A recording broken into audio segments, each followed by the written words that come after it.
tardes a todas y todos. Bienvenidos a este Congreso Nacional y Tercero Internacional de Justicia Espacial, Sostenibilidad y Género. Les damos la bienvenida. Bueno, para empezar, Justicia Espacial, Sostenibilidad y Género, por parte de la MAU, permítanme, 2021, organizado por la Asociación Mexicana de Arquitectas y Urbanistas, que comenzó el día de ayer y sigue el día de hoy, 28 de mayo del 2021. Me llamo Manuel Alejandro, soy miembro de CONEA, organización del Consejo Nacional de Estudiantes de Arquitectura. Estamos participando y colaborando con la MAU, organización a la que representamos, y seré el día de hoy su moderador de esta mesa 3B con el tema Vivienda, formas desiguales del hábitat. Bueno, para empezar esta mesa, voy a presentar a la primera ponente, la doctora Eugenia Jaimes, y procedo a leer una pequeña semblanza. La doctora Eugenia Jaimes de Argentina, arquitecta recibida en la Facultad de Arquitectura y Urbanismo de la UNLP, doctora en Estudios Urbanos, se graduó de Magíster en Planificación Urbana y Regional de la FADU-UBA en tema de investigación, acción pública e instrumentos de transformación urbana en asentamientos informales, docente investigadora en el área urbana del ICOUNS y en la FADU-UBA, dirigiendo equipos de investigación y extensión vinculados a la temática, participante en calidad de expositor y conferencista en diferentes eventos académicos, tanto nacionales como regionales, autora de artículos y coautora de algunos libros. La dejamos con su ponencia, que es Género, Vivienda y Ciudad, la integración de la lucha por la vida.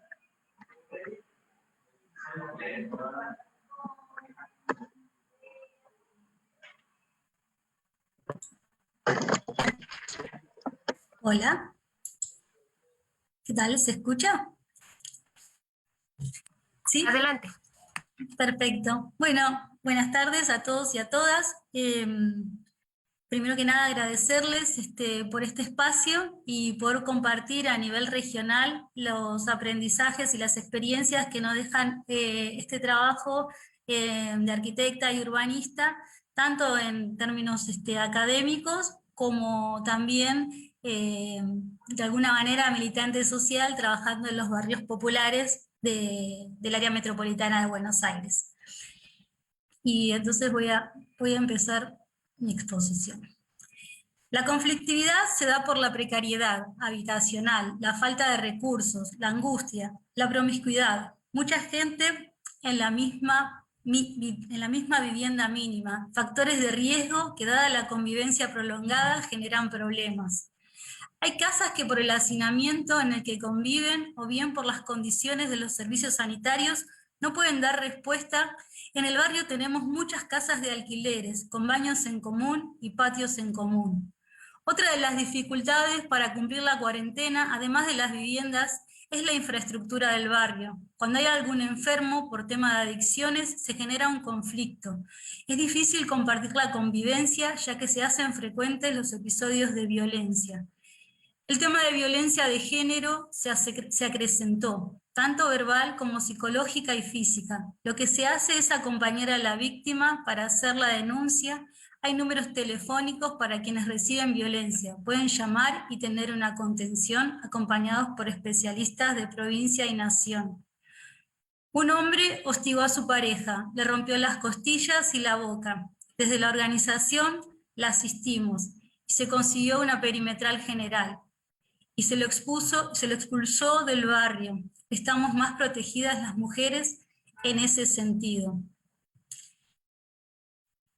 Estos relatos de la vida cotidiana de mujeres de los barrios populares del AMBA son solo algunos pasajes que podemos encontrar tanto en Argentina como en distintos puntos de la región de Latinoamérica. Y para mí era importante compartir con ustedes estos relatos porque hay algo que ha cambiado de alguna manera y que es la problematización de la situación particular que vive cada una de las compañeras en los barrios. Ellas han podido construir colectivamente un conocimiento social de la realidad. que les ha permitido transformarla y les ha revelado otra manera de hacer y pensar. Esta problematización es un hecho político que cuando las compañeras logran convertir un problema individual en un problema público, les cambia la mirada de la realidad. Decimos politización de la problemática a la que están sometidos los cuerpos feminizados, que se integró a la lucha por el derecho a la vivienda y el derecho a la ciudad. Y que para que eso suceda hubo cambios en la manera de conceptualizar el problema, en la manera de teorizarlo, pero también en la manera de operar sobre él. Cambios que podrían estar en teorías quizás del siglo pasado, como la teoría de la interseccionalidad de Kimberly Crenshaw, o bien en teorías relacionales, pero que hasta el momento no se habían logrado operacionalizar. Entonces podemos decir que desde el comienzo del siglo XXI estamos asistiendo a un cambio generalizado en la región, y en particular en Argentina. Cuando uno prende la televisión, nos encontramos, nos vemos, nosotras, denunciando la violación de un derecho humano a la tierra, al agua, a la salud, a la energía segura, a Internet, o nos encontramos repudiando el abandono a las personas que sucede frente a la escasa intervención del Estado, o a la escasa regulación y producción de políticas de vivienda y hábitat. También nos vemos en este cambio de siglo visibilizando el abuso de poder hacia los jóvenes, hacia los cuerpos feminizados, hacia las infancias y hacia los adultos mayores. Nos vemos levantando banderas, nos vemos cortando calles, manifestándonos a favor de los derechos humanos en una foto periodística. O bien, como se ha visto mucho en toda la región en estos tiempos, nos vemos en una esquina o en un centro comunitario haciendo una olla, entregando mercadería, organizando talleres de formación, construyendo una alternativa desde la acción pública cotidiana. Esta politización nos abrió la posibilidad de construir como problemas públicos aquellos que antes quedaban encriptados en la esfera de lo individual, en la vivienda, en lo privado. Ahora podemos decir que la desigualdad en torno al derecho a la vivienda y a la ciudad tiene un núcleo en la manera en que construimos y que representamos la realidad cotidiana, ese hacer y pensar el mundo que construye el conocimiento en el que organizamos nuestro comportamiento, y que al mismo tiempo es disputado por las representaciones que ya están institucionalizadas y que nos asignan un rol para cada género, y que hace falta que volvamos a pensar. Voy a compartir con ustedes brevemente una experiencia de mujeres del barrio ferroviario en San Fernando, de área metropolitana, mujeres que están peleando hace ya más de un año por el derecho a la urbanización de su barrio, por el derecho al agua, por el derecho a la vida. Esta experiencia la hice conjuntamente con una organización no gubernamental que se llama Proyecto Habitar, en la que participo, y desde ese lugar de técnicos, de técnicas profesionales del hábitat, fuimos invitadas a participar de ella. Bueno, entonces les voy a contar que este barrio está en el área metropolitana de Buenos Aires, que es un barrio de 6 hectáreas, que se inició allá por 1969 y que hacia el año 2017 tuvo su última toma de tierras por parte de un grupo de familias. Estas familias, dos parejas de este barrio, se ponen en contacto con nosotros para pedirnos, ¿no?, si podíamos colaborar con ellos para obtener el acceso al agua en su barrio. Es un barrio que forma parte de los 4.400 barrios populares de la Argentina, que fueron registrados a partir de la Ley Nacional de Integración Sociourbana. Estas parejas, estas dos parejas muy jóvenes, con hijos, se acercaron y a la organización para pedirnos participar en un proyecto de reurbanización del barrio. Ellos representan un tercio de las familias del barrio. Representan 42 familias de más de 100 que viven en el barrio. Y aquí voy a contar algunas pinceladas de la experiencia. Como estábamos en el medio del aislamiento social preventivo y obligatorio, la primera parte del relevamiento lo hicimos vía WhatsApp, utilizando todas las herramientas que nos ponía a disposición este medio. Hicimos videos, audios, mensajes de texto, screenshot, y usamos muchísimo el editor de imágenes para poder ubicarnos mutuamente en el barrio y generar los primeros documentos que sirvieron para trabajar y tener conciencia de cuál era la situación, o sea, para conocer la realidad en términos más generales. Posteriormente, en realidad, estas mujeres nos mostraron el trabajo que hacían más allá de esta lucha por la urbanización.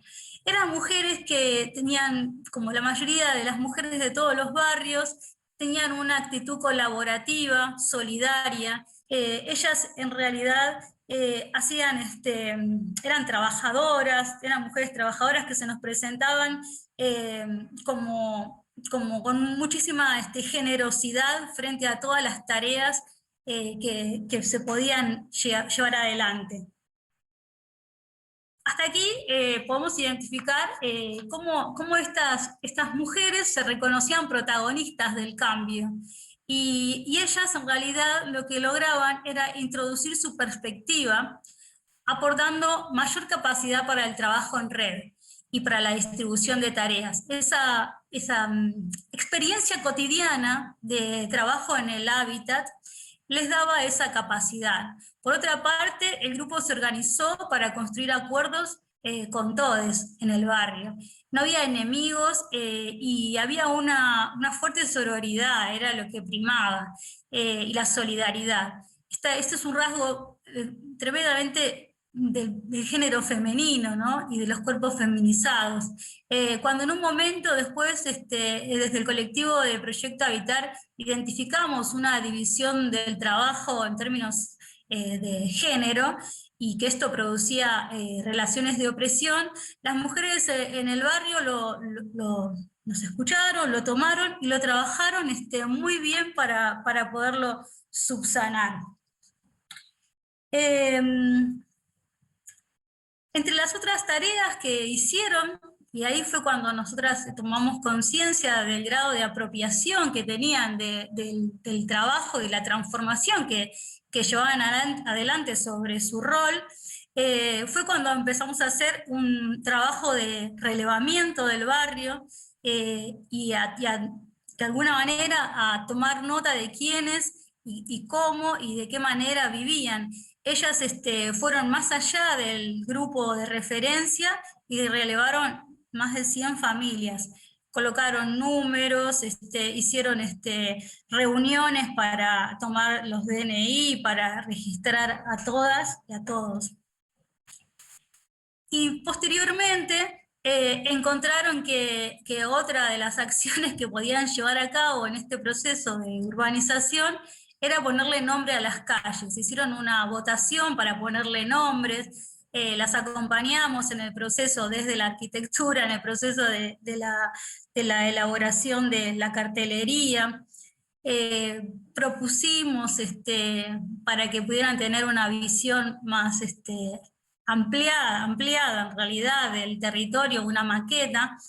Y bueno, fueron todas acciones que acompañaron en realidad esa perspectiva ampliatoria que estaba en estas mujeres.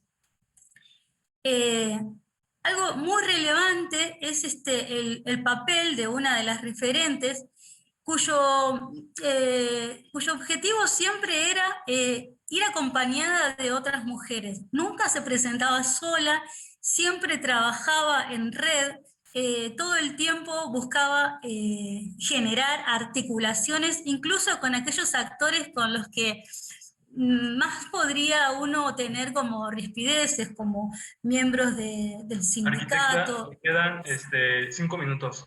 Perfecto. Miembros del sindicato u otras organizaciones que disputaban el territorio.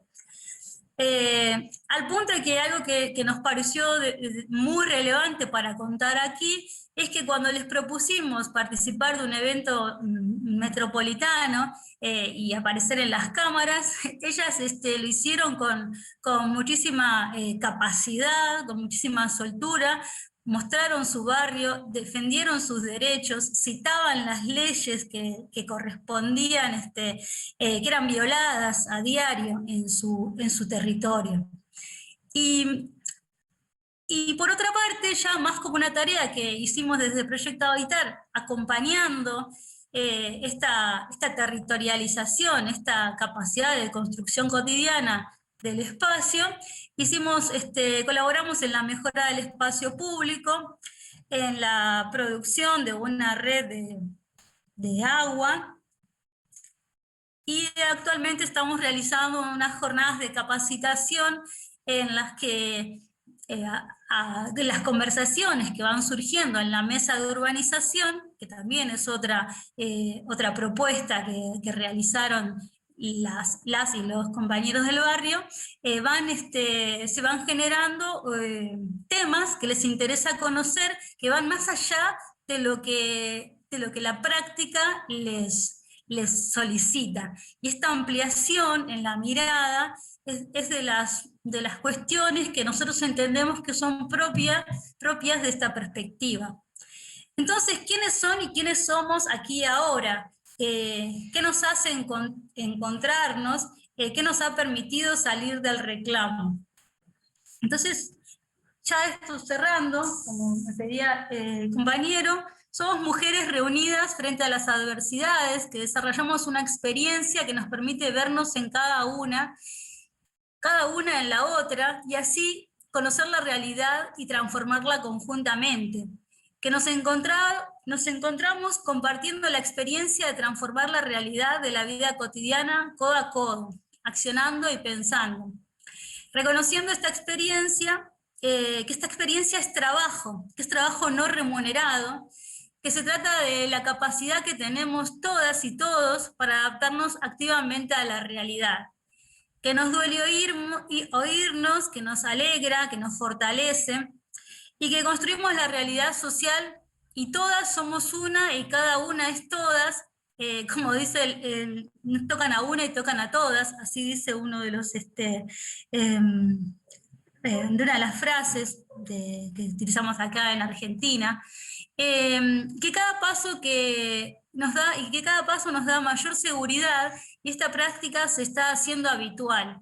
Y en ese proceso de habitualidad vamos institucionalizando otra manera de hacer y pensar el mundo.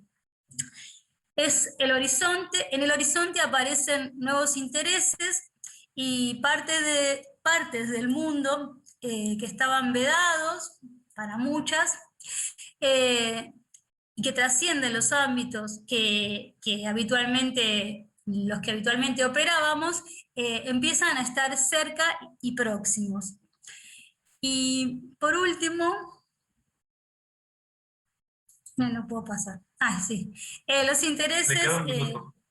Gracias. Por último, los intereses del otros se vuelven nuestros intereses. Y así, en la interacción, vamos construyendo un lenguaje común, y a través de él el conocimiento que cada una tiene se distribuye, lo que nos permite trascender los aprendizajes de la experiencia desde una perspectiva situada espacial y temporalmente.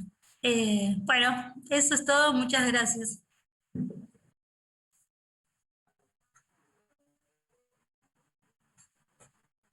Muchísimas gracias, doctora Eugenia, por traernos una perspectiva con lo que está sucediendo en Argentina.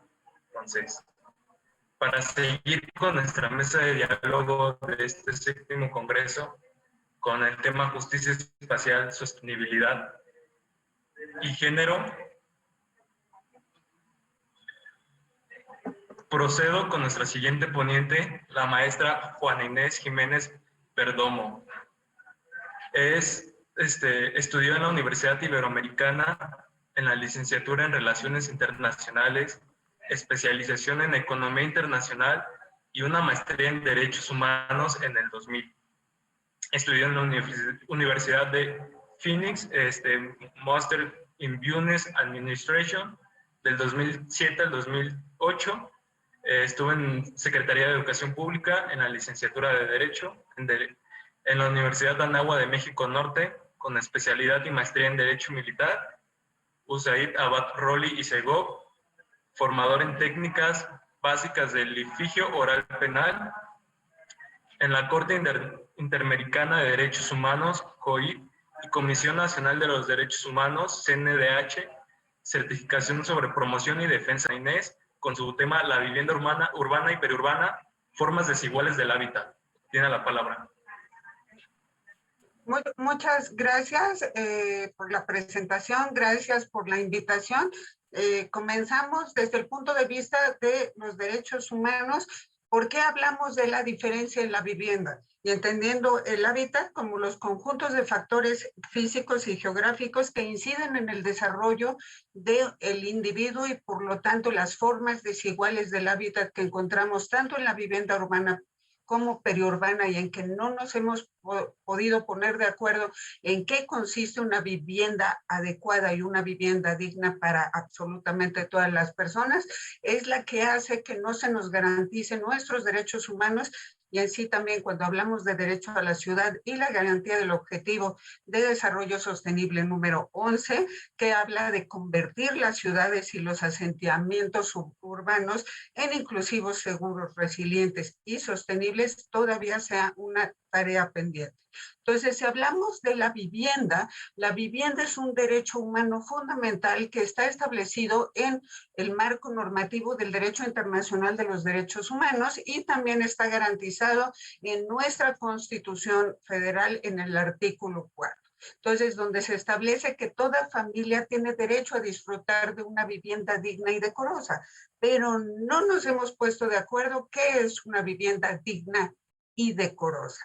Entonces, y ahí es donde las formas desiguales del hábitat en lo que es la parte urbana y la zona periurbana y todo lo que es periferia de los centros de las ciudades, entonces, y también lo que conocemos como el urbano, que algunos especialistas nos dicen, entonces no acaba de entrar a garantizar el derecho a una vivienda digna. Una vivienda digna implica muchas libertades. En particular, ¿qué es? La protección que debemos de tener absolutamente todas y todos contra un desalojo forzado y alguna demolición o destrucción arbitraria del hogar. O sea, para que hablemos de vivienda digna, y así vamos a entrar en la materia de zona urbana y periurbana, entonces tenemos que ver que la vivienda es más allá de 4 paredes. Entonces, tenemos que tener ciertos elementos fundamentales como la oferta y la disponibilidad básicas de la vivienda. Para que ésta sea adecuada, entonces tenemos que tener seguridad de la tenencia de la misma vivienda, la disponibilidad de los servicios materiales, instalacionales e infraestructura. Si no se tiene acceso a servicios, no se tiene agua potable, entonces, ¿qué es lo que nos pasa en la periferia? Pero también en ciertas zonas pobres dentro de las ciudades, hablando de zonas urbanas, también está pasando esto. Entonces, no podemos diferenciar de una manera muy general que la zona urbana es la que tiene acceso a todos los servicios y la periferia no tiene acceso a todos los servicios. Entonces, a veces es diferente. Entonces, la asequibilidad. Entonces, si no hay un costo, y este costo de tener una vivienda puede poner en peligro o dificulta el disfrute de los derechos humanos de sus ocupantes, entonces estamos hablando que no es digna. Entonces, igual la habitabilidad. Entonces, la vivienda, si no garantiza la seguridad física o no proporciona espacio suficiente, no es una vivienda digna. el que no se haya cumplido con esa garantía para absolutamente todas las personas y que quiera la parte de la administración pública, ciertos estados, garantizar esta vivienda dando pies de casa, no estamos cumpliendo con el derecho a una vivienda digna. Para hablar de esta diferencia entre la zona urbana y periurbana, tenemos que hablar de los ecoturnos urbanos. Entonces, es el límite entre distintos ecosistemas. Y hablando de dónde se desarrollan los individuos, vamos a hablar de urbano, periurbano, en donde vemos mayor presión del urbano. El periurbano rural, en donde también nos dicen algunos especialistas que es el urbano. Entonces, hablando de cómo la dinámica de las ciudades va entrando cada vez a la zona rural. Entonces, por eso se denomina así, donde tenemos menor tensión de lo urbano, de la presión de las ciudades, pero también hay un menor dinamismo. Y lo que es el urbano rural, cuando no se distingue dónde está el periurbano, que ya estamos hablando de la periferia y no de las zonas, urbanas. Entonces, antes de hablar concepto de periurbano, también qué concepto se tiene como vivienda urbana, que también en algunos lugares como el Senado y algunas asociaciones de especialistas, entonces lo denominan como vivienda formal. Entonces, ¿cuál sería esa vivienda formal? Pues aquí toda aquella que se encuentra dentro de un suelo urbano, con seguridad, como dijimos, en la tenencia de la tierra, construidas con licencias y permisos y que estructuralmente cumple con los niveles de habitabilidad, que son espacio, seguridad estructural, iluminación, verificación, agua potable e instalaciones sanitarias y de energía, de acuerdo a todos los reglamentos de construcción de una zona en específico, y que también tengan servicios urbanos básicos, que esto también tiene que ver con el derecho a la ciudad y el cumplimiento del objetivo número 11. El acceso a los servicios urbanos básicos de calidad es también derecho a la ciudad. Y también que nos garantice, como lo dice David Harvey, que el derecho a la ciudad no es simplemente el derecho a lo que ya se encuentra en las ciudades, sino el derecho que todas y todos tenemos para transformar la ciudad en algo radicalmente distinto.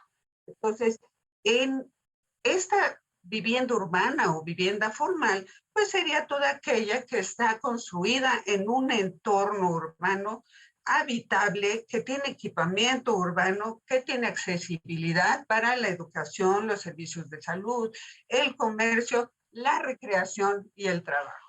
Ahí es donde pasamos al concepto que tenemos de periurbano, porque el periurbano no es la periferia que antes hablábamos de periferia como cinturones de pobreza alrededor de las ciudades.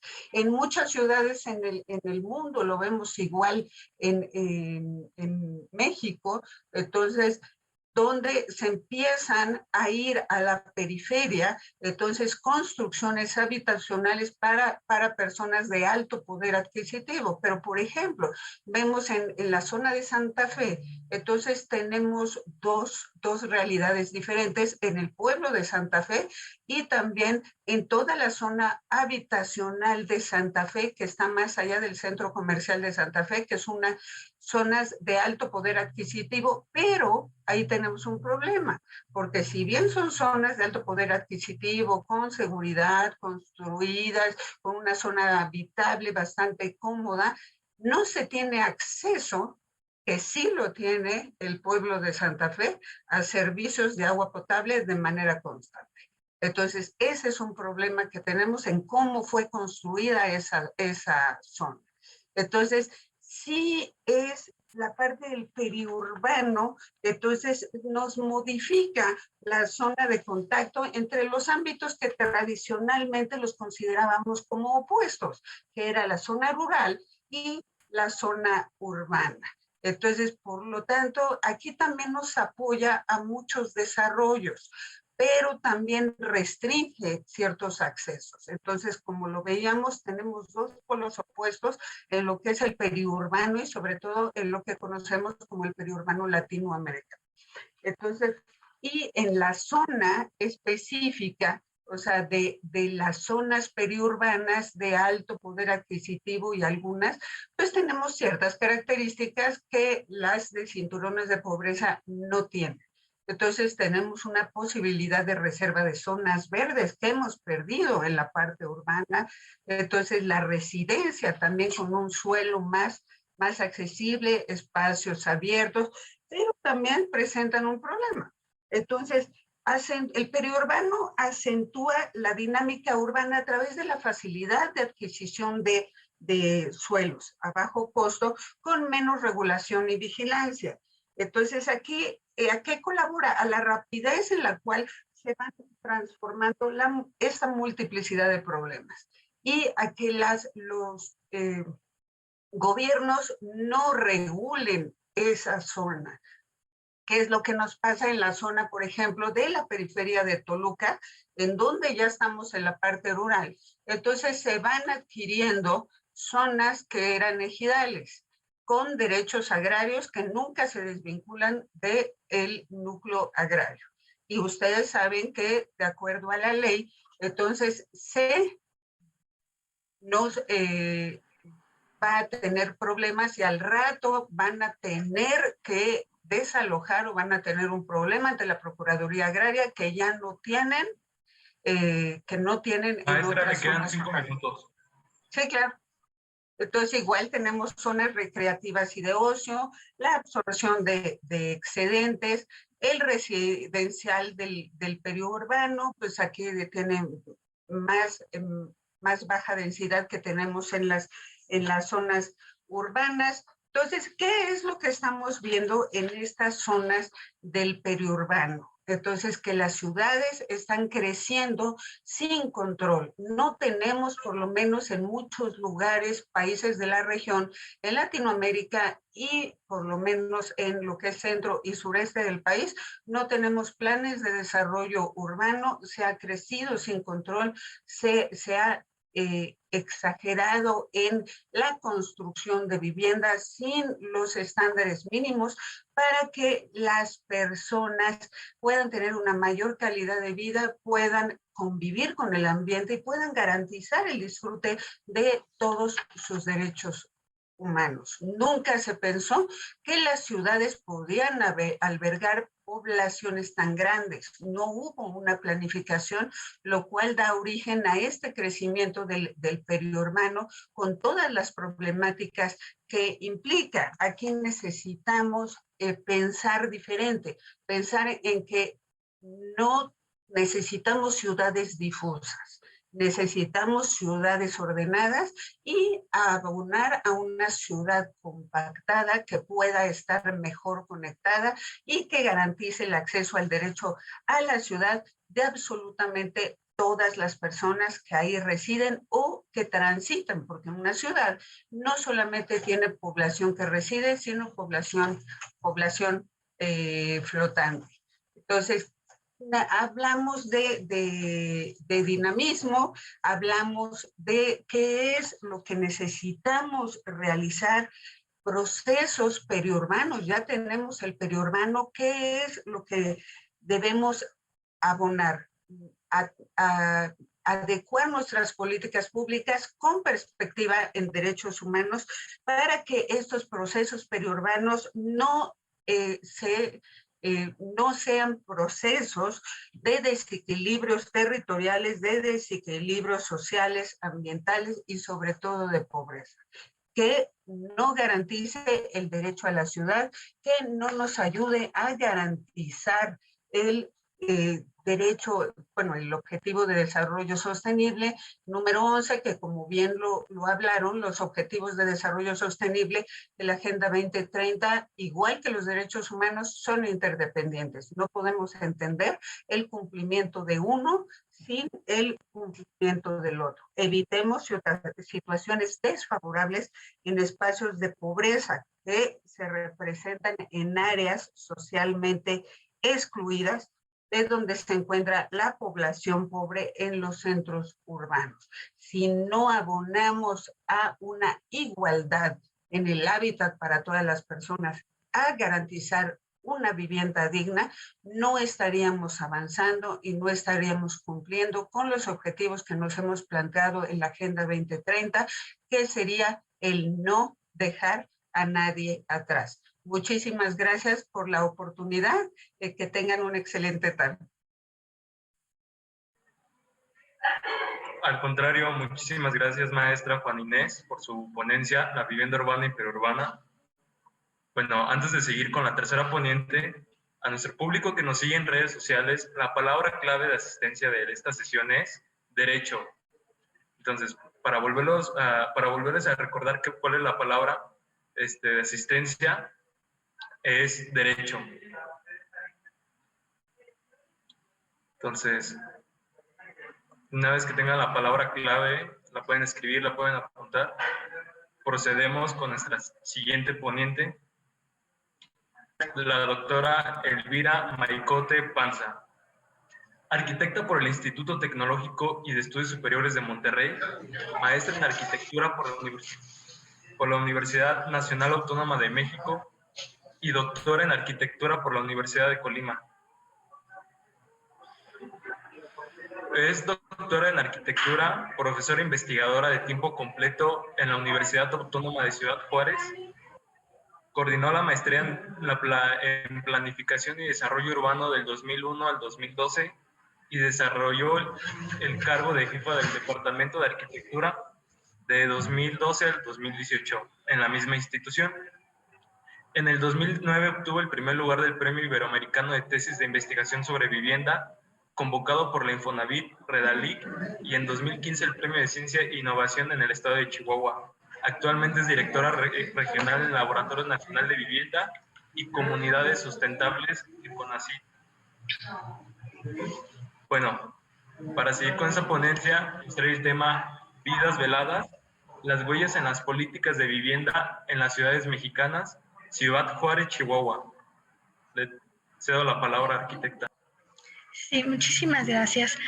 Agradezco a todos el hecho de que, de esta invitación y de poder compartir las experiencias de vida. Perfecto.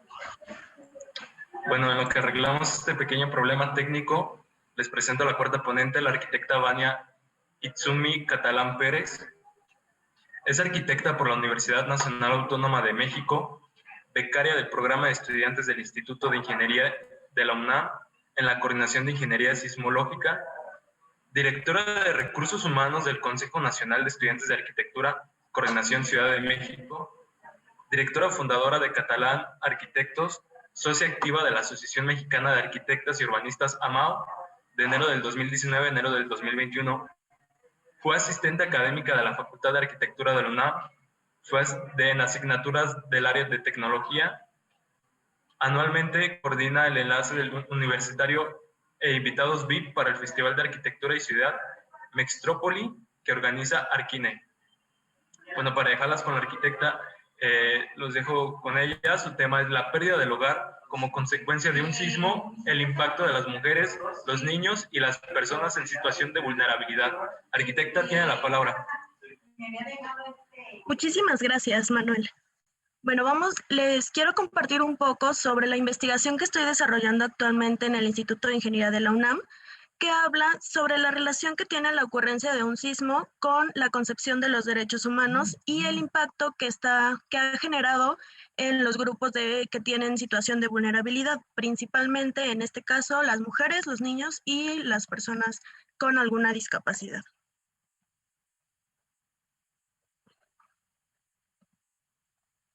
Bueno, en términos globales, algunos impactos de los desastres que considera la ONU, de acuerdo con el marco de acción de Hyogo de 2005 a 2015, es que más de 700,000 personas han perdido la vida como consecuencia de algún desastre.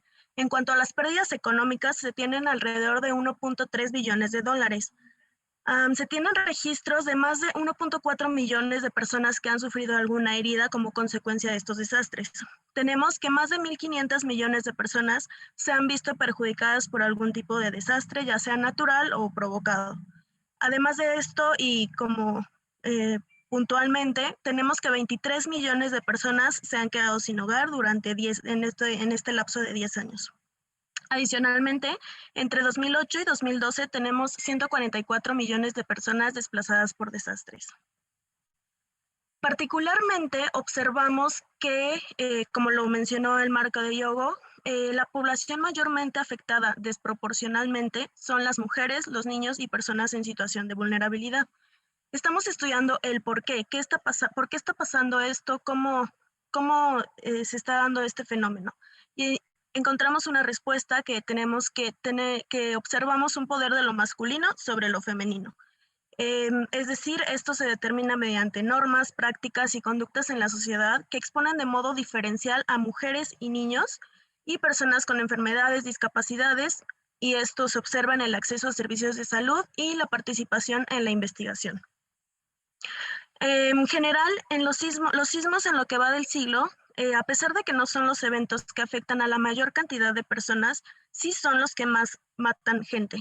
Es decir, esto corresponde a un 58% de las pérdidas humanas en cuanto a desastres, y esto corresponde a 721,000 pérdidas humanas.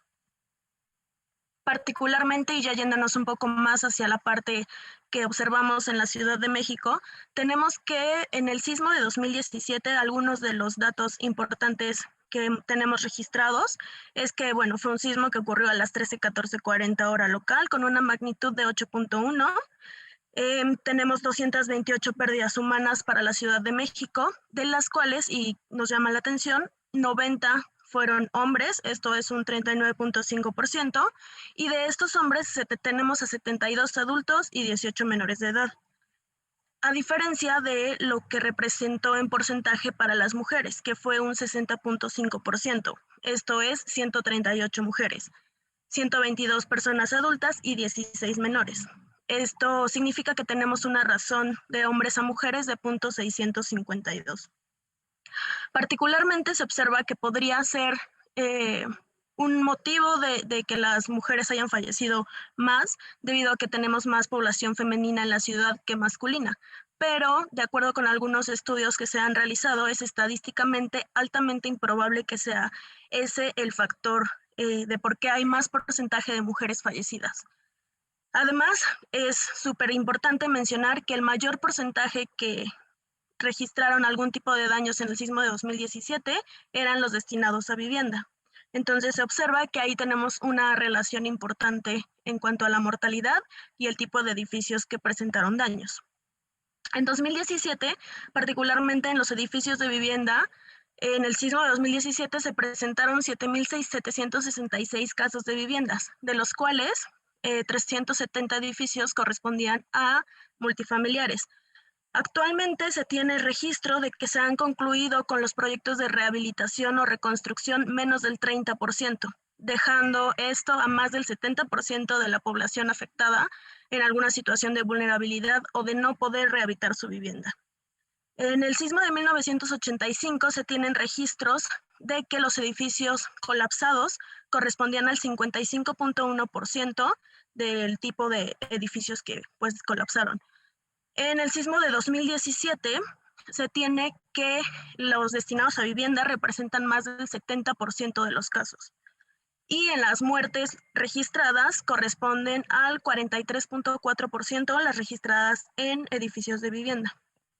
Esto nos da una posibilidad importante de por qué se afecta a la mayor cantidad de población femenina en cuanto a la ocurrencia del sismo. Y se tienen tres posibilidades importantes que están relacionadas una con otra. Uno es la hora del sismo, que como lo comentamos, pues era un momento del día, mediodía. En cuanto a la división de trabajo por género, la mayor cantidad de a esa hora se tiene registro que eran personas que se dedican al cuidado de la vivienda. Y adicionalmente, pues el tipo de edificios que se dañaron son los edificios de vivienda, que son de 6 a 10 niveles de acuerdo a las intensidades que presentó el sismo de 2017. En cuanto a la división de trabajo por género, con datos de 2014, tenemos que solamente el 10% de mujeres se dedica a algún trabajo remunerado, contra un 43% de los hombres que realizan algún tipo de trabajo remunerado. Esto puede tener una relación importante del por qué se registró mayor cantidad de muertes femeninas. En cuanto a datos importantes que tenemos en otros lugares sobre la importancia que tiene el sismo en la mortalidad femenina, tenemos que no se registran mortalidades en cuanto a diferencia por sexo en la mayor cantidad de los registros que se tienen en sismos. Esto pues resulta un poco preocupante porque no en general se dan las cifras de los fallecidos o de los afectados sin realizar una división de género.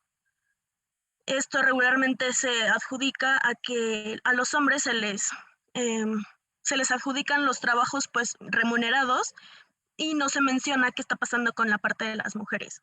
Por ejemplo, en los casos que tenemos tenemos que en Guatemala en 1976 ocurrió un sismo importante del cual no se tiene registro de cuántas mujeres perdieron la vida.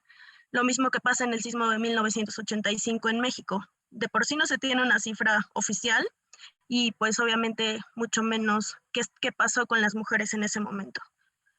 Tenemos otro ejemplo en Ashbagdad. En 1948 se registró que murieron casi 2.5 veces más mujeres que hombres.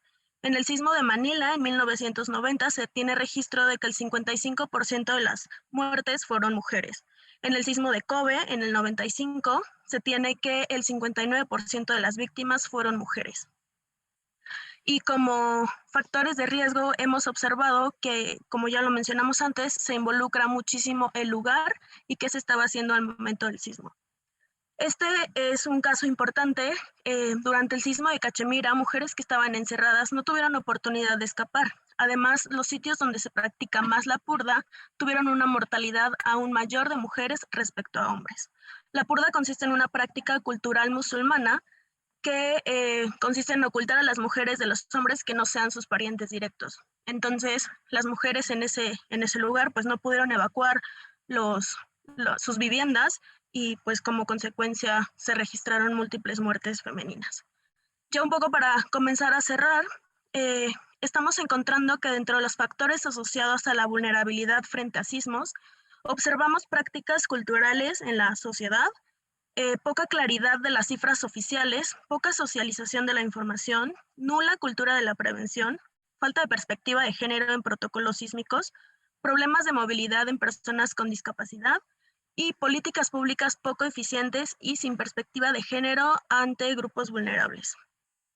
Un poco en las propuestas de qué debemos hacer y realizando una revisión general en las prioridades que está planteando el marco de Sendai actualmente, observamos que el marco de Sendai tiene 4 prioridades. Hacemos énfasis en las primeras 2, en donde la primera es comprender el riesgo de desastres y nosotros proponemos revisar cómo lo estamos comprendiendo. O sea, de manera global, sin perspectiva de género y no estamos observando qué está pasando con estos grupos vulnerables. Y en la prioridad 2, en donde debemos fortalecer la gobernanza de riesgo de desastres para gestionar este riesgo, creemos que es urgente que las políticas públicas consideren esta perspectiva de género y a los grupos vulnerables. Esta es un poco de la bibliografía. Muchísimas gracias por la oportunidad.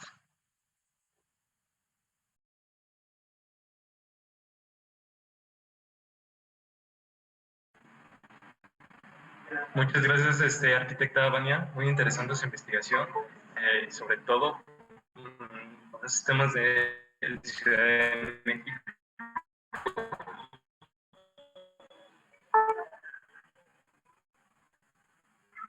Bueno, continuamos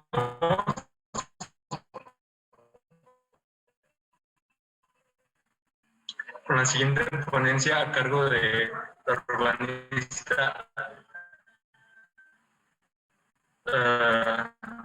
urbanista Ana Elena Alvarado Pla, urbanista por la Facultad de Arquitectura de la Universidad Nacional Autónoma de México, generación 2015, y estudiante promoción 2020-2022. Ha participado en proyectos de investigación tales como el PAPIT, especialización de la violencia y migración en contextos urbanos en México, a cargo de la doctora Ana Melisa Pardo Montaño, del Instituto de Geografía. Nos viene a presentar el tema violencia y acciones de la vivienda.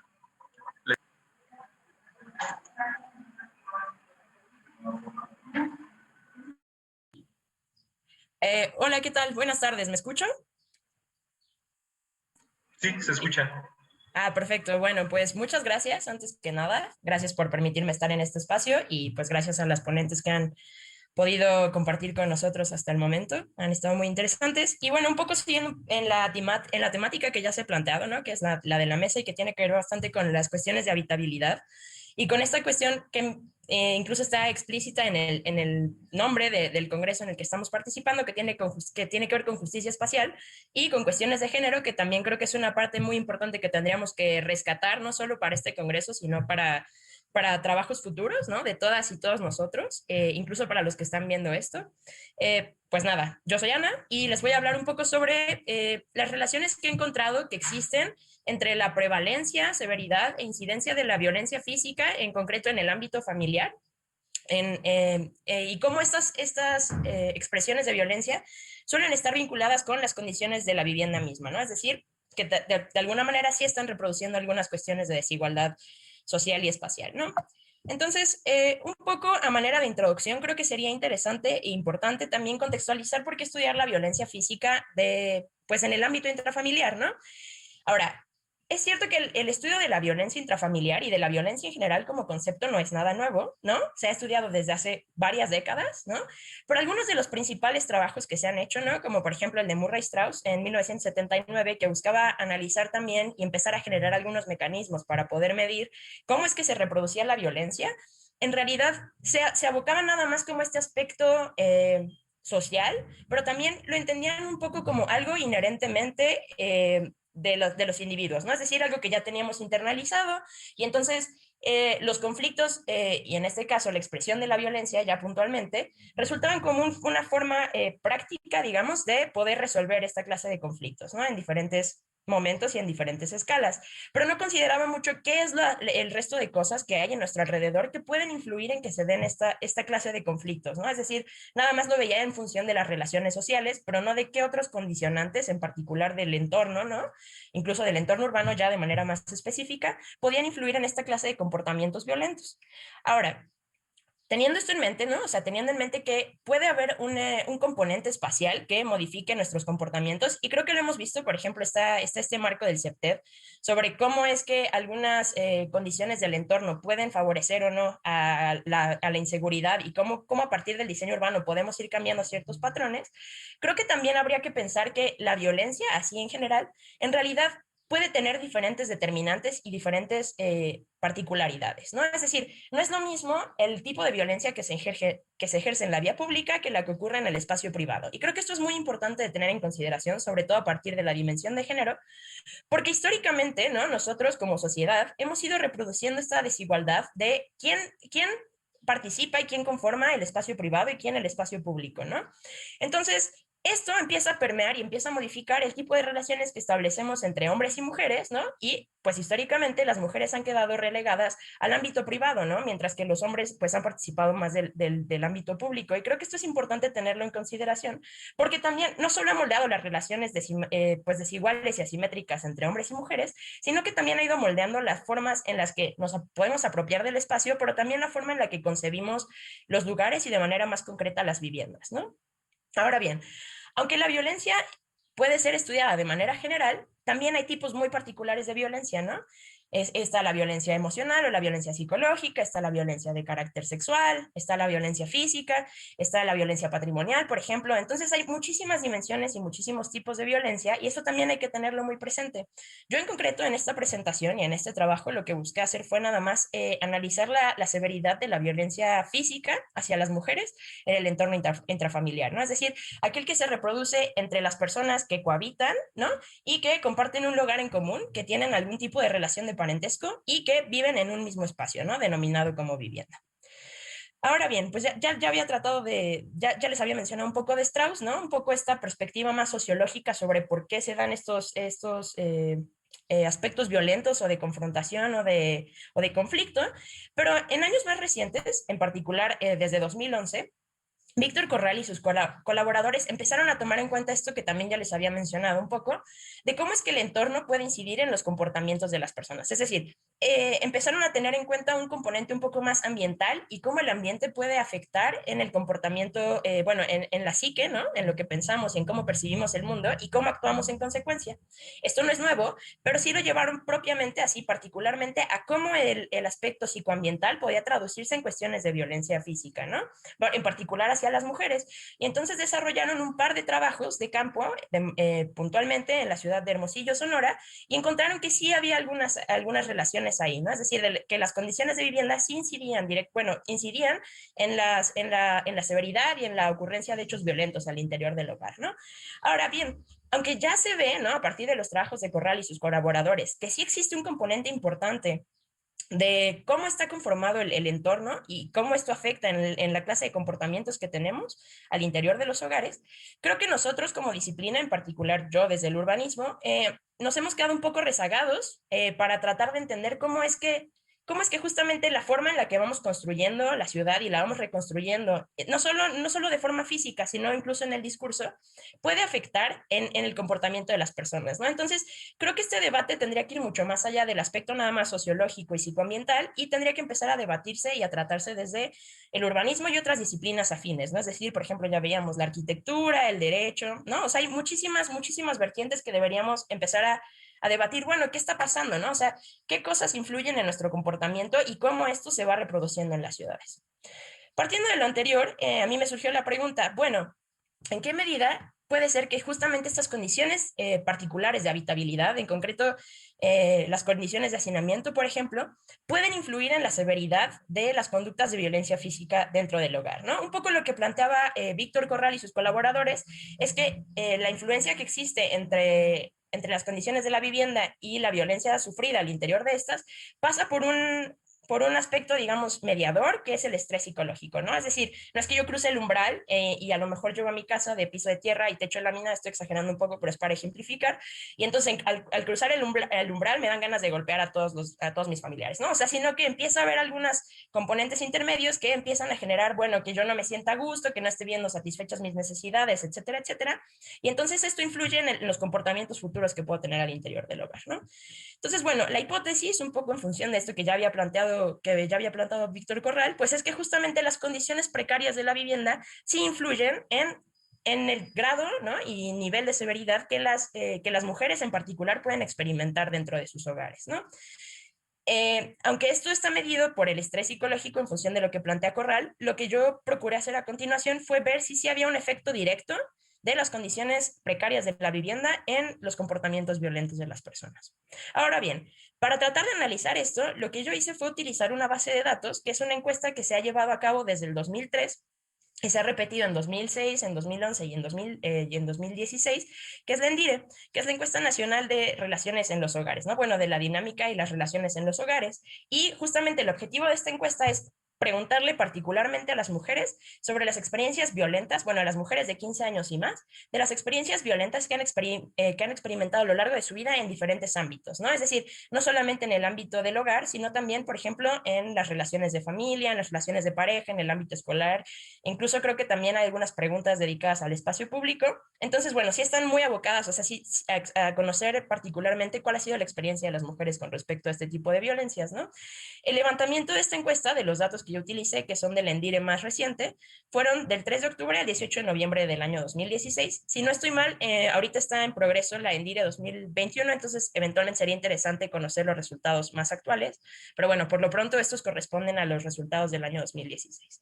Ahora bien, un poco lo que yo quise hacer también fue ver cómo medir la violencia, ¿no? Es decir, un poco de lo que ya había planteado Strauss en 1979 tenía que ver con desarrollar un índice que permitiese medir la severidad de la violencia. Pero empezaron a haber algunas críticas a este índice y el más importante, y a mí me parece fundamental, era que justamente las medidas para delimitar la severidad por tipo de violencia en realidad estaban dadas en función de la percepción de los investigadores mismos, ¿no? Y eso no garantiza que ellos puedan a ver, no es lo mismo que yo experimente que alguien me abofetee, ¿no? En mi casa y a lo mejor es un hecho aislado, a que una mujer u otra persona de pronto experimenten algún hecho de este mismo tipo o que sea reiterado, que se den determinadas condiciones, ¿no? Entonces el hecho de que los propios investigadores plantearan cómo es que se estaban dando esta evaluación, pues ya lo hacía dudoso, ¿no? O sea, es un primer buen acercamiento, pero empezó a tener varias críticas.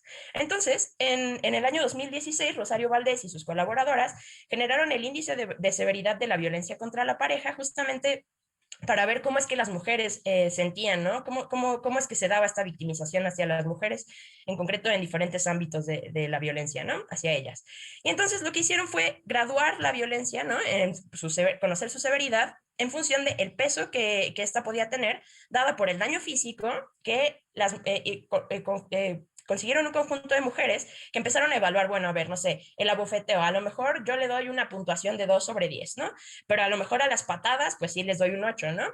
Pero bueno, eso ya no estaba en función de las colaboradoras, sino de mujeres que habían experimentado esta clase de abusos, ¿no?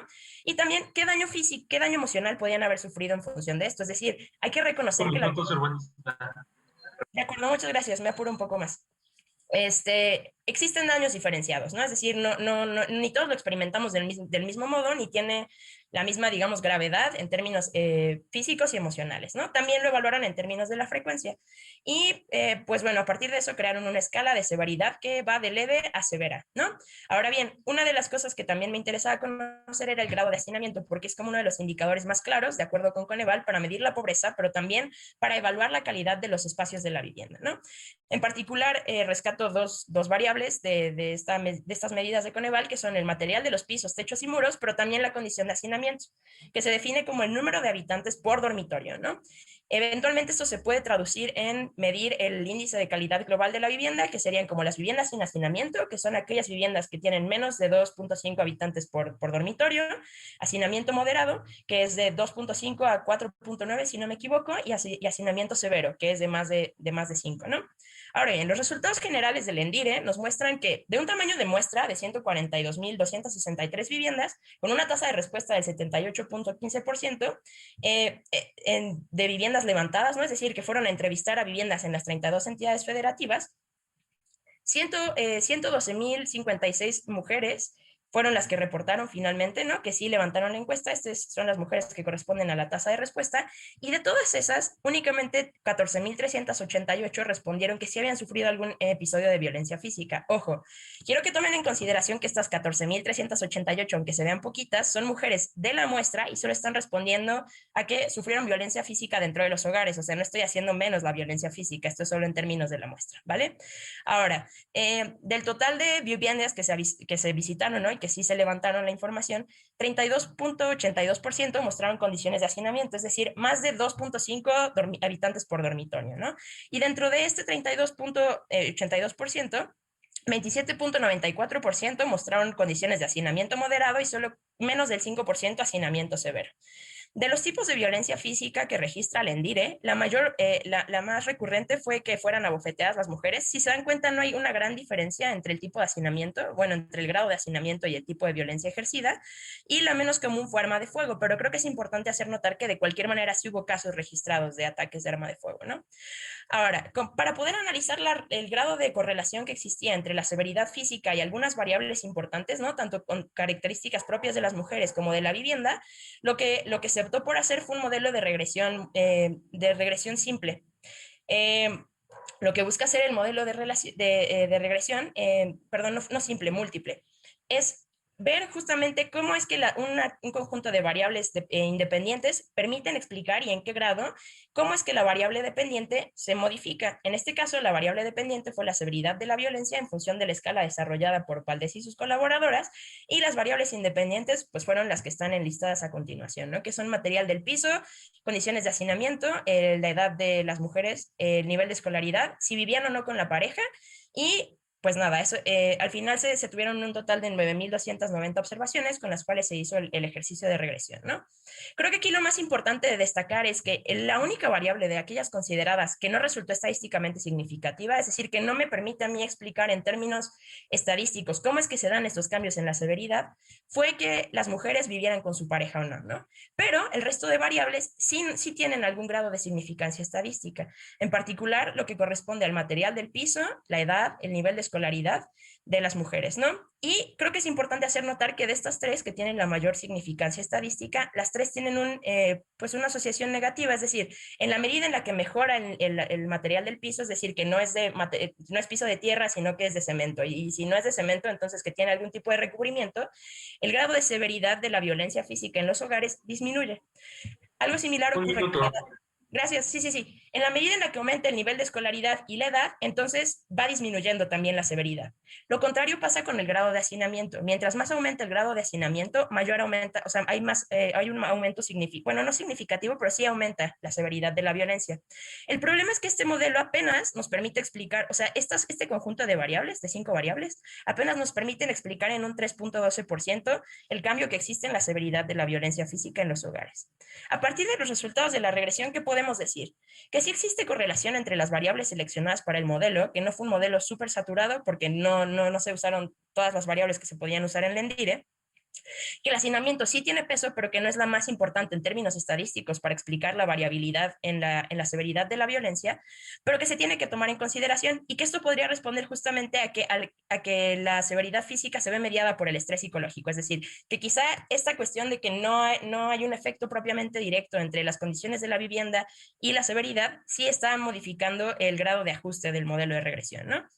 Ahora, aunque se tomaron 2 variables para explicar las condiciones de la vivienda, pues hay muchos otros, ¿no? En realidad el modelo se queda bastante corto y quizá en ese sentido sería interesante que el ENDIR empiece a considerar muchos más factores de la vivienda para que podamos estudiar a más profundidad esta cuestión, ¿no? Ahora, hay que tener presente que este modelo solo fue aplicado para violencia física, entonces no podría ser extensivo a otros tipos de violencia y sería interesante analizarlos tanto de manera separada como de manera conjunta para ver si el grado de incidencia y de explicación del modelo pues es mucho mejor o menor.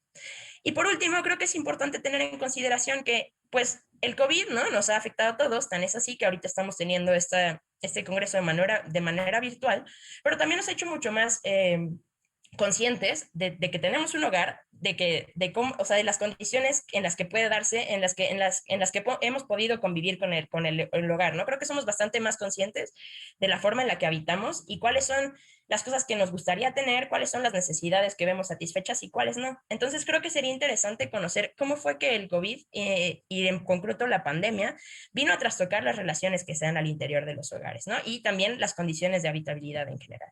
Y eso sería todo de mi parte. Muchas gracias. Muchísimas gracias, urbanista Ana. Gran tema.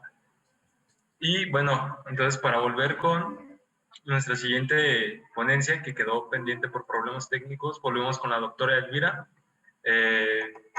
¿Está preparada?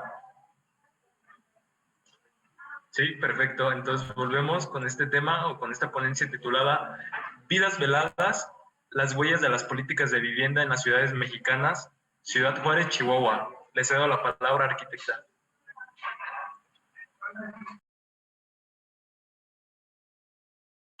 Una disculpa, estoy aquí ya compartiéndoles este tema que es sobre cómo impactaron las políticas de vivienda, ahora sí que en la vida de mujeres y niñas que viven en esos conjuntos habitacionales que precisamente se produjeron a partir de estas políticas.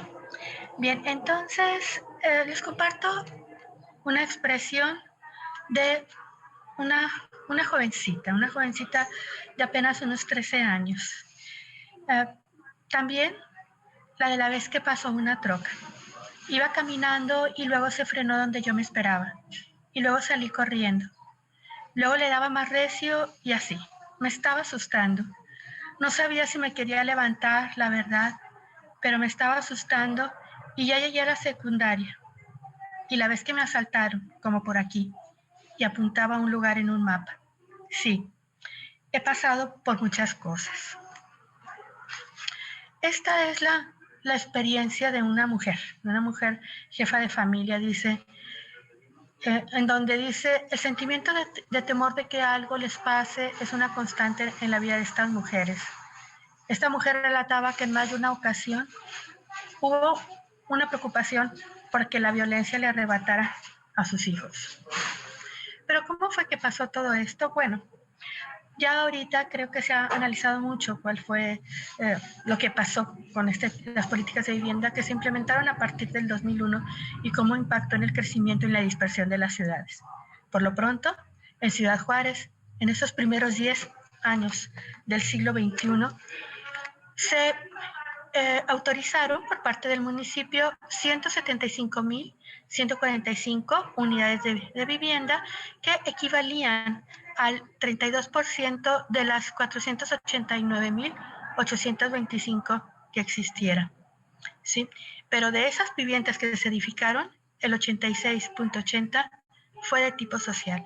Así que ustedes se imaginarán cómo en 10 años creció esta ciudad a base de las viviendas de tipo social, que finalmente, ¿verdad? O sea, no era una demanda que realmente se necesitara de este tipo de viviendas, y para el año 2010, el 22% de las viviendas de Ciudad Juárez estaban desocupadas, casi una cuarta parte.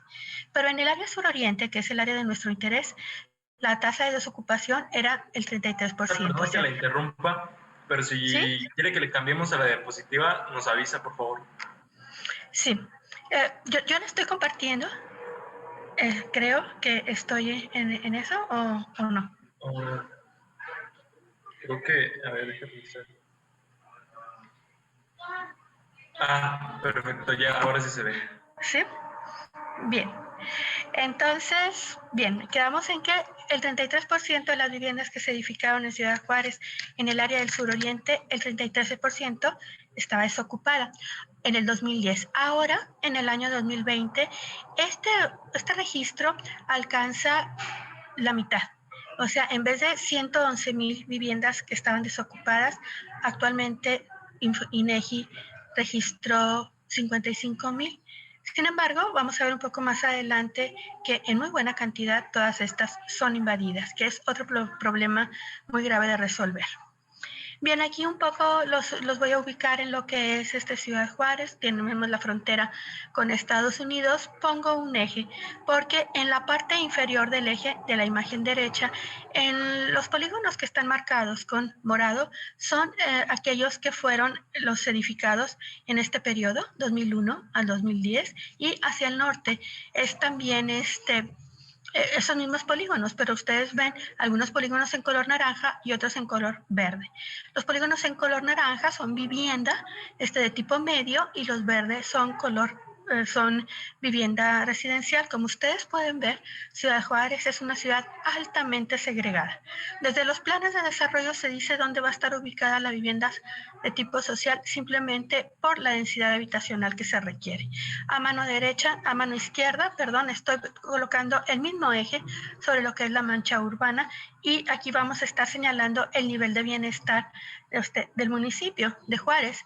Entonces vemos cómo hacia el norte, con el área más clara, con azul clarito, vemos los mejores niveles de bienestar, mientras hacia el sur de este eje vienen los niveles de bienestar más críticos.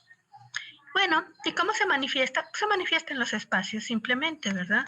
Vemos en la imagen superior cómo son esos espacios del norte de la ciudad, y en la imagen vemos también las áreas públicas, los lugares de encuentro, entre comillas, de lo que es la zona suroriente, y me permito dar un poco también los prototipos de la vivienda que se edificaron, ya sea vivienda de 2 recámaras, pero con un área pública, o vamos a decir en el ámbito de lo familiar, que es el área de estar muy pequeña, ¿no? O bien casas de una sola habitación.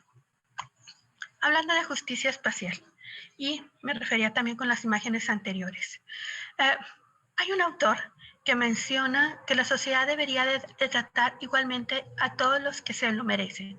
Dice Franz, porque todos los que así se lo merecen deben ser tratados igualmente. Este es el más elevado estándar, ¿no? Y dice que todos debemos, vamos a decir, procurar que los ciudadanos virtuosos deberían ser llevados a convergir en el mejor grado posible. Señalo 2 palabras: merecer y ser virtuosos. Creo que más aplicable es esta colaboración que nos da Lourdes Romo, en donde nos dice que en cuanto a la justicia espacial, que nos lleve de la justicia social, que nos lleve a la justicia espacial, pudiéramos decir y pudiéramos procurar el conjunto de decisiones y normas y principios considerados razonables que implica equidad, dignidad humana y no exclusión, donde las personas tienen las mismas oportunidades y los mismos derechos que se ejercen con responsabilidad, valorando lo individual, pero también el bienestar colectivo. Voy a retomar también, pues, aquello que nos dice, de manera muy breve, lo que nos dice Heidegger sobre lo que es construir y habitar. Construir dice que toda construcción tiene el potencial, tiene la finalidad de potenciar el habitar humano. ¿Pero qué es el habitar humano? Para Heidegger, el habitar humano es sentirse en casa, sentirse en paz. La paz pertenece al ámbito de la libertad. Teniendo entonces presente esta cuestión de lo que es la justicia social, de cómo creció Ciudad Juárez, también lo que es la equidad social y lo que es el habitar, vamos a hablar sobre las mujeres, ¿sí? Las mujeres que habitan en el suroriente, esa ciudad que se construyó a partir del año 2001 hasta hoy día, ¿sí? Bajo esas políticas que todos conocemos el impacto que tuvo. En el 2010, el 24.8% de los hogares tenían jefatura femenina. O sea, una cuarta parte de los hogares en Ciudad Juárez tienen jefatura femenina. Hoy día esa tendencia ha ido creciendo y de tal manera que la población económicamente activa de las mujeres son el 38.9%. El 40% de la población económicamente activa son mujeres. Para complementar sus ingresos, además del trabajo formal, que su mayoría lo ejerce en lo que es la industria maquiladora, ellos acuden a la venta de artículos del hogar, bisutería, etcétera, pero precisamente ven ese lugar donde ellos laboran como el sitio o el espacio donde ellos pueden ofrecer su mercancía. Y nos dicen investigaciones que los ingresos extra los suelen aplicar a la vivienda, a la mejora de la vivienda. Realizan su actividad, la combinan entre la actividad laboral y las de cuidado. Esto es, ellas son las que se encargan de llevar a los niños a la escuela y en algún momento dado, si alguien está enfermo de la familia, ellas son las que los cuidan. Y muy lamentable es que los horarios de trabajo discrepan con los horarios familiares. Esto ha redituado mucho en la cuestión infantil de sus hijos. Y con el cierre de las guarderías que se tuvo, pues en unos años para acá, esto se ha tornado ya de manera crítica. Bien, sobre las mujeres, nos dice el Instituto Municipal de las Mujeres que durante la pandemia creció su angustia, creció su miedo. Se recibieron el 20% más de llamadas, o sea, que estaban ellas demandando, que habían sido objeto de violencia y pues lo dicen, ¿no? Un poco esto lo atribuyen precisamente al encierro que han tenido, porque de alguna manera el hecho de ir a trabajar es un poco la fuga de ese ambiente que puede ser inhóspito. Estoy mostrando aquí pues áreas interiores de algunas viviendas del suroriente, porque si todo como ya se ha manejado aquí, precisamente estas dimensiones, esas condiciones de la vivienda han influido a que esas presiones que ellas tenían anteriormente se exacerben, pero también de las personas con que viven, de tal manera que tienen pues el duelo, tienen la presión de que han perdido el trabajo, pero también temen ser contagiadas y tienen miedo a la muerte. Una de las prioridades al elaborar el Plan Municipal de Desarrollo Urbano, que lo hicimos en el Laboratorio Nacional de Vivienda y Comunidades Sustentables, fue dar voz a los grupos vulnerables. Y en ese sentido, cuando nos referíamos a los jefas de familia, el 43%... Bien, gracias. El 43% de ellas manifiestan haber sufrido violencia de género y, bueno, muchas de estas mujeres viven en colonias o fraccionamientos en situación de pobreza, donde se viven carencias tanto en el interior de la vivienda como en el exterior. Ellas temen, ¿no? Ellas hablan del temor que sienten porque piensan que la violencia está a la vuelta de la esquina. En 2019, antes de la pandemia, hicimos un estudio en donde pretendíamos ver qué pasaba con los espacios que están sumamente abandonados, es el suroriente de la ciudad. En el mapa pequeño, ustedes pueden observar algunos polígonos en azul, que son las manzanas que tienen 50% o más de desocupación de vivienda, y los polígonos en rojo son las manzanas que tienen del 25 al 50%. Ustedes sabrán las condiciones con las que se viven en esos ámbitos. En esta imagen, todos los polígonos en rosa, se ven las viviendas que son invadidas. ¿Qué hay ahí? Lo que ya sabemos siempre, una serie de ausencia de equipamiento y de servicios que simplemente se ratificó. ¿Y qué nos dijeron las niñas y jóvenes? Se les preguntaron a las niñas ciertos asuntos y miren lo que nos responden. Lo hicimos con las niñas a través de dibujos. Bueno, ellas aquí marcan lo que es su colonia, el ámbito, pero vean la imagen a la izquierda. Ellos ven a una mujer que está haciendo... Me parece que se fue la doctora Elvira, ¿verdad? Sí. Bueno, creo que tenemos otra vez un problema con la conectividad de la doctora Elvira. Sí, ya la sacó. Pues bueno, en lo que vuelve, vamos a continuar con esta mesa de diálogo. Primero que nada, pues agradecerles que estén aquí en esta mesa de justicia espacial, sostenibilidad y género. Creo que nos quedamos con muchas reflexiones acerca de esas problemáticas que existen en la vivienda, esas problemáticas que vivimos como individuos y principalmente las mujeres, ¿no? Creo que la arquitectura, el urbanismo y otras carreras afines como el derecho, como la sociología, cada vez están visibilizando un poco más estos temas. Así que les agradezco muchísimo. Y bueno, para continuar con esta mesa de diálogo,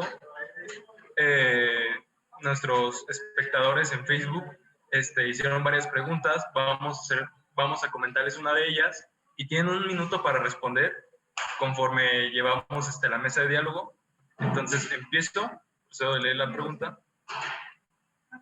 ¿De qué manera se puede llegar a tener espacios saludables? Perdón, creo que me equivoqué de pregunta. Estructuralmente las mujeres se encuentran comúnmente en espacios cerrados, por ejemplo, la vivienda. Entonces, si quiere comenzar, arquitecta Eugenia.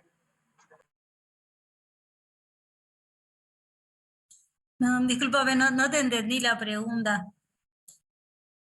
Ok, la repito. Estructuralmente las mujeres se encuentran comúnmente en espacios cerrados, como ejemplo la vivienda. O sea, las mujeres siempre están como catalogadas en estos espacios cerrados, como el rol de ama de casa, siempre estar como en la cocina, como es el espacio íntegro que se le ha dado a la sociedad.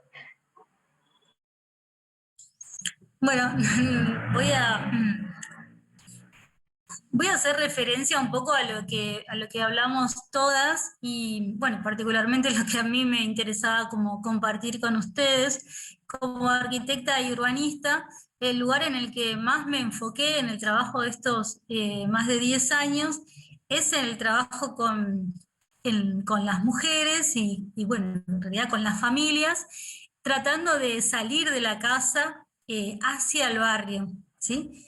Y más adelante hacia el derecho a la ciudad.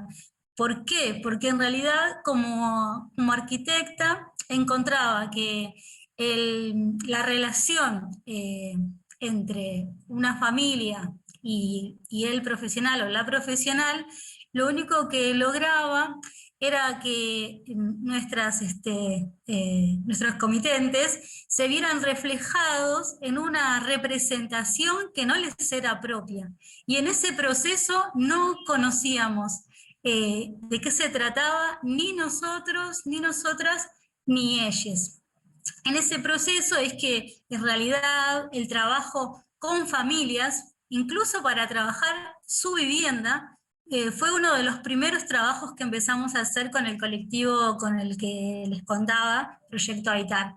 Y entonces eso lo que nos permitió fue ser parte de un reconocimiento entre las familias respecto de su vida cotidiana, donde las mujeres eran las principales protagonistas, ya que muchas veces estaban solas, con 3, 4, 5 hijos, o bien eran abuelas, o eran tías, o eran hermanas viviendo en comunidad, las que traían ese problema de mejorar su vivienda. Con esa discusión se amplió el mundo de la vivienda para hablar del mundo del barrio, y bueno, y hoy, a la luz de una confluencia entre la lucha por el derecho a la vivienda, por el derecho a la ciudad, se encarnó también la lucha por un rol nuevo para las mujeres. Y en los barrios populares donde en particular trabajo, esto se manifiesta con una fuerte capacidad para entender problemas que no están al alcance de la mano, para hacerse de los problemas que trascienden el territorio en el que operan habitualmente, ¿no? El territorio asignado desde el género, la mujer la casa, la mujer la casa, la escuela, y esta posibilidad de integralidad a las luchas nos ha dado, me incluyo, una mirada del mundo nueva, donde tenemos un papel protagónico y transformador. Muchísimas gracias, arquitecta. Ok, bueno, antes de seguir con esta pregunta, hicieron unas preguntas directas a algunas arquitectas. Por ejemplo, arquitecta Ana pregunta, ¿dónde puedo ver a más detalle el tema? ¿Consideras que podríamos incorporar algunas variables de condiciones urbanas en tu modelo? ¿Y como cuáles? ¿Respondo en caliente? ¿O esperamos a que acabe la ronda de sí. cómo íbamos para responder la pregunta particular? Déjame ver porque me acaba de enviar un mensaje. Creo que sí, mejor respondemos la pregunta. Perdón, es que me acaba de llegar un mensaje. Mejor respondemos la pregunta general y ahorita lo voy a hacer. Una disculpa. Entonces, seguimos con la arquitecta Juana, por favor. Digo, licenciada, perdón, maestra. Sí, muchas gracias. De lo que comentaban de que estructuralmente las mujeres están en interiores, pues eso se debe también a que trabajamos con estereotipos y ciertos roles de género, en donde se cree que las mujeres deben de ser cuidadoras y estar pendiente de los hijos y pendiente de la casa.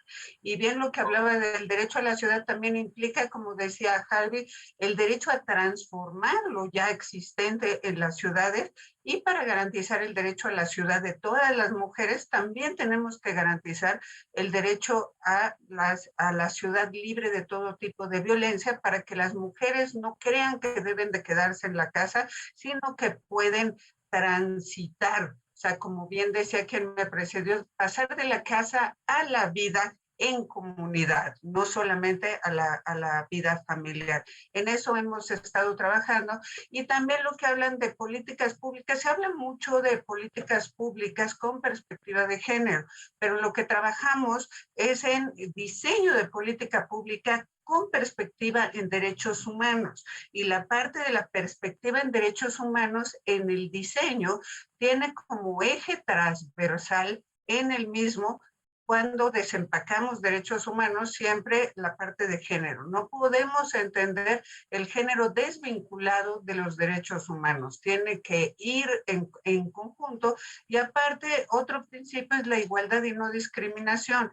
El tratar y tener roles de género, el estar teniendo todavía ese trabajo con estereotipos de que las mujeres tienen que quedarse como cuidadoras, entonces no nos permite realmente avanzar. Entonces, cuando diseñemos este tipo de políticas públicas, que lo hemos estado avanzando, hemos estado acompañando en distintos estados del país, como Zacatecas, como el sur del Estado de México, todo este tipo de diseño de políticas públicas en donde sacamos a las mujeres de las viviendas para desarrollarse también en una perspectiva integral de madres de familia, de parejas, si es que tuvieran parejas, también como mujeres emprendedoras y generar sus propios recursos para no tener que estar dependiendo de la pareja masculina,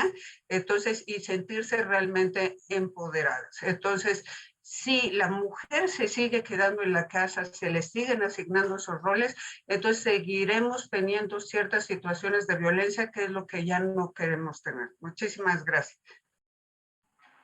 A usted, muchísimas gracias. Bueno, pasamos con la arquitecta Vania.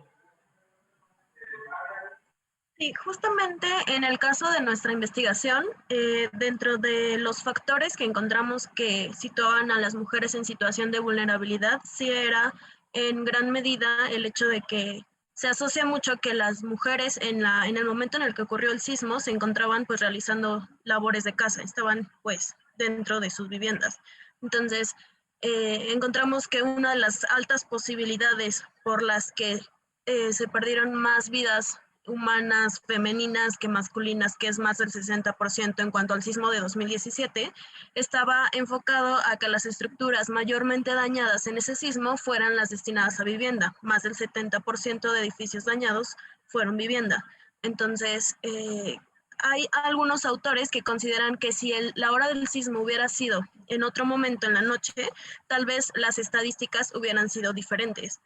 Pero ocurriendo a las 13:14:40 hora local, se asocia el hecho de que las mujeres cuidadoras del hogar, como lo mencionaba la doctora Juana, pues continuaban por diferentes prácticas culturales que todavía se tienen muy arraigadas, pues que la mayor cantidad de población que se tenía en estos edificios de vivienda, que eran de 6 a 10 niveles, pues eran población femenina.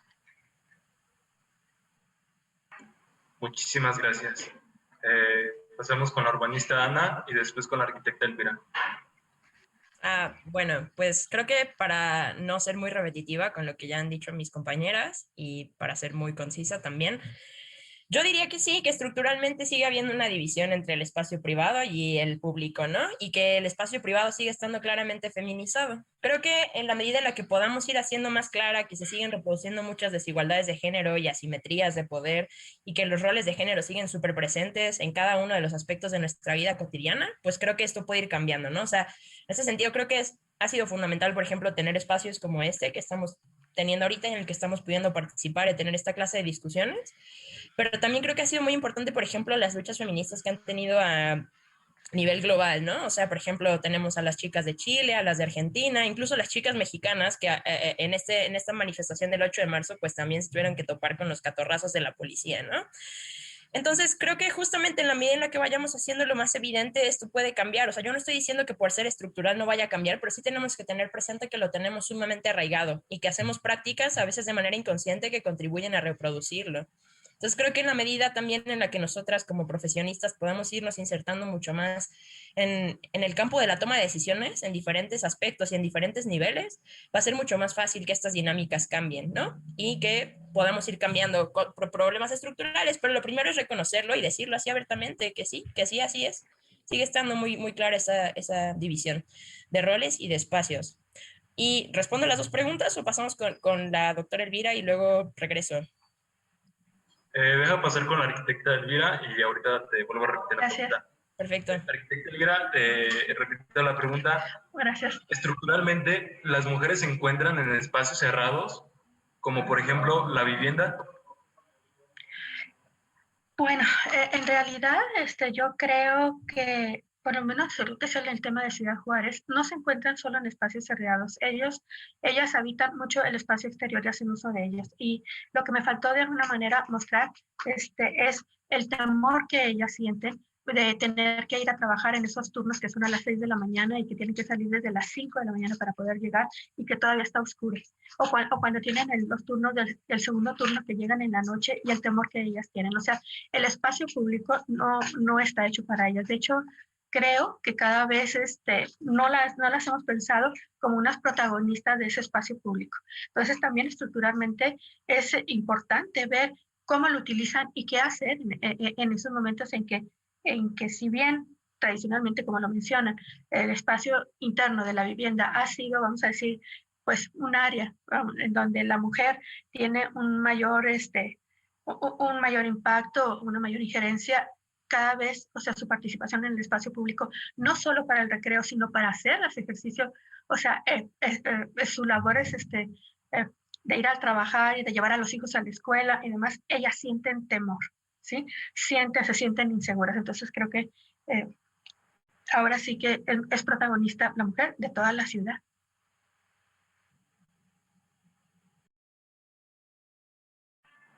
Exactamente. Bueno, muchas gracias, arquitecta Elvira. Pasamos con la otra pregunta que era para la urbanista Ana. Sí, me acuerdo. ¿Dónde? Perfecto. Ok, bueno, si la pregunta está en los comentarios puntualmente de Facebook o de alguna cosa, puedo compartir por ahí un par de lecturas, para empezar pues las de Víctor Corral y también las de Bronfenbrenner, que pues se ha dedicado a estudiar mucho el impacto del ambiente en cuestiones de psicología ambiental. Siguen siendo muy de psicología ambiental, pero creo que es un buen punto de partida, sobre todo porque ha sido como una de las disciplinas, ¿no? Incluso una de las ramas de la psicología que más se ha dedicado a estudiar esta clase de relaciones. Entonces, bueno, si les parece bien, pues por ahí está más práctico, creo. Y nada, de manera puntual, sí, creo que sería importante, o sea, no solo creo que se pueda, sino que sería importante considerar aspectos de habitabilidad urbana, o sea, no solamente de habitabilidad de la vivienda, porque se queda muy corto. Y pues para empezar, las viviendas están inmersas en un espacio mucho más amplio, que es, en este caso en concreto serían el entorno urbano.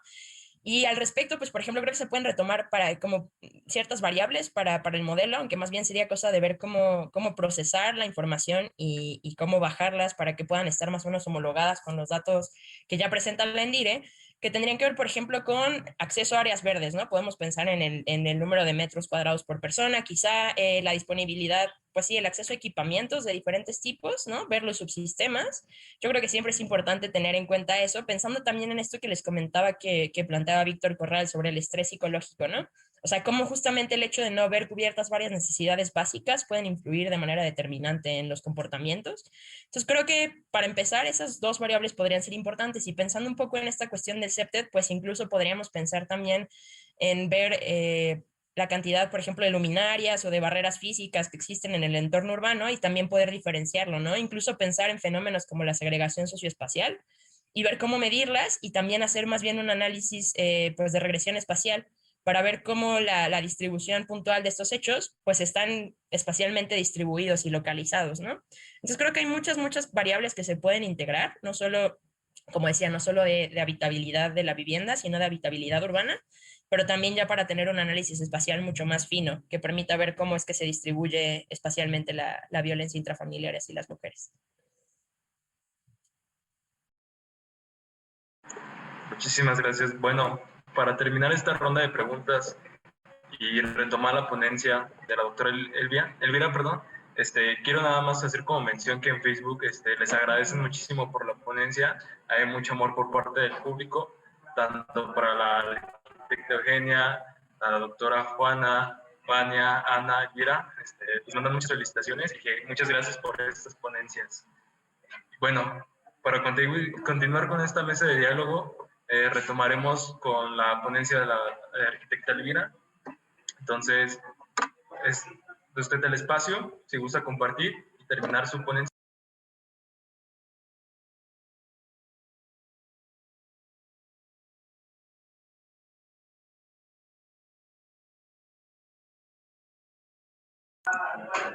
Tiene el micrófono apagado.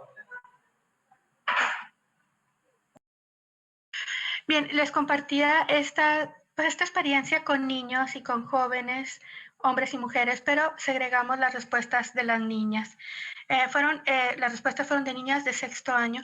Las transmito, las escribo tal como se dijeron o que tal como ellas las escribieron, un poco también para que vean el nivel de educación o cómo se expresan estos niños de sexto año. Bien, entonces, las preguntas eran, dice que no le gusta pasar por el baldío porque hay mucha violencia. Por ejemplo, una mujer pedía auxilio arrastrada por la entrada. Y vemos las imágenes que ellos nos dibujan, ¿no? Se ve en el baldío, se ve la niña tomada de la mano de su mamá, viendo cómo están asaltando a otra mujer. Eso es lo que ellos dibujan, ¿no? Otro dibujo, pues sí ve más lo que es el ámbito urbano y sobre todo los baches, pero les ofrezco ese espacio, baldío que quedó entre fraccionamientos en Juárez, que son los que los niños tienen que atravesar, acompañados también con sus mamás generalmente, para llegar a la escuela o para llegar a comprar algunos víveres, ¿verdad? Aquí también otra niña dice, no me siento segura en la calle porque una vez asaltaron a mi mamá. Y también se roban a las mujeres que trabajan y tienen que ir temprano. Y aquí vemos cómo su mamá está siendo asaltada y cómo ven a otras mujeres así que las están atacando. No me siento segura porque hay muchas personas que no conozco y no sé si son malas o son buenas. O sea, las niñas viven una intensa zozobra día a día. No me siento segura porque pueden robar y llevarnos. Vean cómo están las casas y cómo ella misma dibuja esos lotes baldíos. Dice otra niña, no me siento segura ni en el parque, ni en la calle, ni en la casa, ni en la calle. O sea, solamente en su casa es donde se siente segura. Y algunas decían que ni en su casa. Yo no me siento segura en la calle o en casa de personas desconocidas o en casa de algunos amigos o primos. Yo no me siento cómoda en la calle porque te roban, te asaltan, te secuestran. Puedes tener un accidente o problemas, o hasta puedes morir o caes en drogas. En la calle yo no me siento segura ni en el ESMA, ni centro, ni en ninguna casas ajenas, ni en los urbes, ni en las rutas, o sea, en ningún lugar. Porque nos pueden robar, jalar y hay muchos problemas. Porque puede ser que sus papás me toquen y que me puedan hacer daño. ¿Qué nos dicen las jóvenes? Las jóvenes fueron muy participativas en este ejercicio de cuáles eran los impactos de la vivienda abandonada.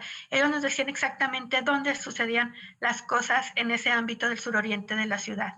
Obviamente decían que el problema de la vivienda abandonada era un problema que lo invadían y que los que la invadían empezaban a robar y se empezaron a desaparecer todas las cosas que son motivo de droga, que son basura.